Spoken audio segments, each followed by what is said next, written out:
Because I was 35 and buried under $700,000 in debt, I decided to end my miserable life. I stuffed a rag into the car's exhaust pipe, turned the key, and slammed on the gas. Exhaust fumes flooded into the cabin. I was trying to make it look like an accident so my wife could collect a huge insurance payout. In a daze, I heard someone calling my name. When I got out of the car, I was shocked to see it was a high school classmate from my younger days. Instinctively, I touched my left leg, the one that had once been crippled, only to find that it had somehow healed. Even the beat-up car had become brand new.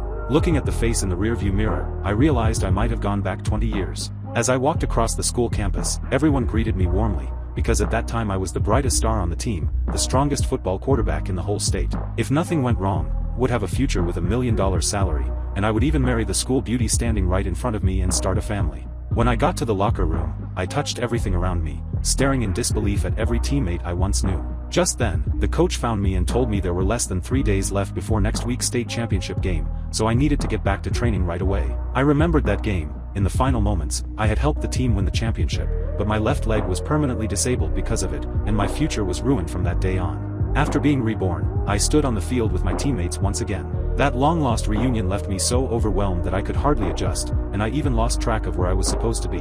When I panicked and grabbed the ball, I was immediately tackled to the ground by an opposing player. The searing pain made me certain this wasn't a dream. With no time to worry about the confusion in front of me, I quickly got myself back together. Drawing on decades of watching football and my own tough physical condition, I eventually led my teammates to an easy win in the scrimmage. After the game, every player was exhausted, but I was still fired up.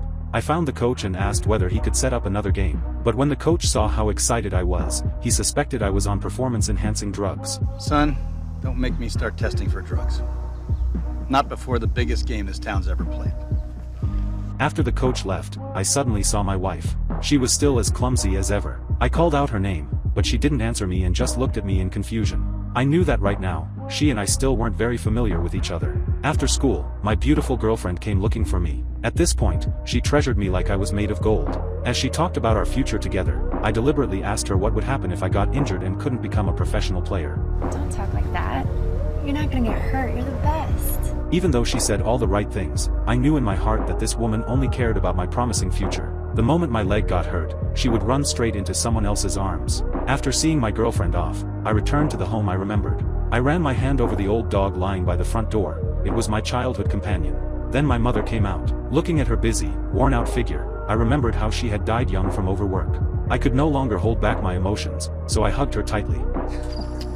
All right, come on. You're gonna make me late. Let's go.